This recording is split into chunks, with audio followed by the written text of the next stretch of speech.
And they're off. Towards the inside, both Night Leader and Keeper of the Stars. On the extreme outside, we have First Cold Wave. In the center is Magic Flare, but along the inside, Night Leader is the one to collar. Coming through in the center, Magic Flare, very game. Late run from both Blazing Magician and Lethal Traces. Lethal Traces is going to win the second division. Second was Blazing Magician, and it looks like First Cold Wave got up for third. Race 4 unofficial, 879.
In the photograph, the unofficial winner of the fourth race was number 8, Lethal Traces. Second was number 7, Blazing Magician. Third, number 9, First Cold Wave.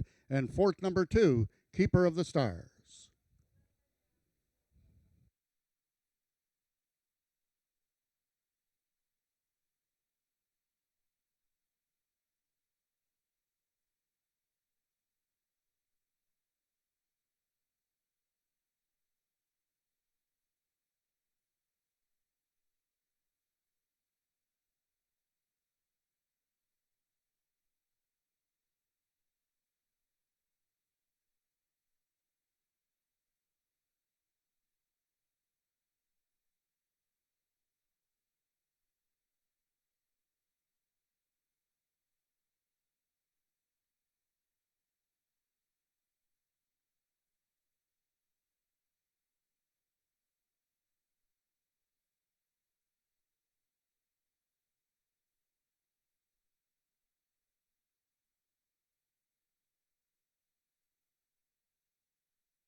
And at 6-1, we had an upset in the second trial for the Alex Peikov Memorial Futurity, and the winner was number 8, Lethal Traces.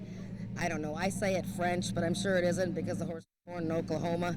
But this is a bay gelding, 2 years old. He's now undefeated in 2 starts. Congratulations to Richard and Linda Winsakabi and family who drove their 6 hours here to see this boy run, and they picked him up at the yearling sale in Oklahoma. Congratulations to Michelle Woodley and John McInerney, and joining me, Corey Spataro, who rode this horse in his debut when he was 2-1, and you know the horse is extremely well bred. He had worked well, had some trouble in that race. What was the trip like today, Corey? It was much better this time. Uh, we kind of got a little left in the gate today, but he's just the type of horse that he's got all that heart and all that grit that every time you ask him, he's willing to give you more and more every time.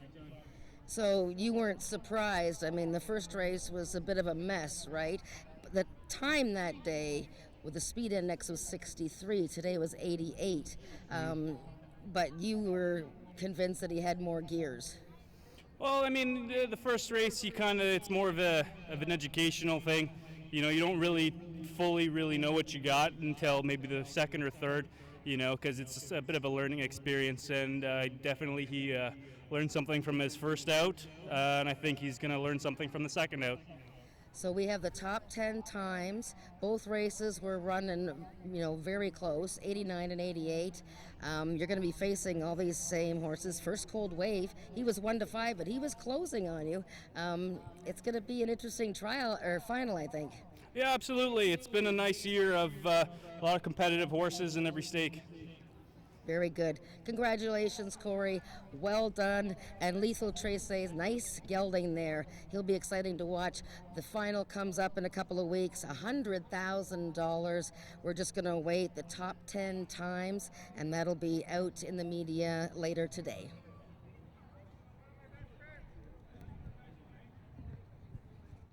The results of the fourth race are now official. The winner was number 8, Lethal Tracy's, 2-year-old bay gelding by Tracy's out of Lethal Cartel by Corona Cartel.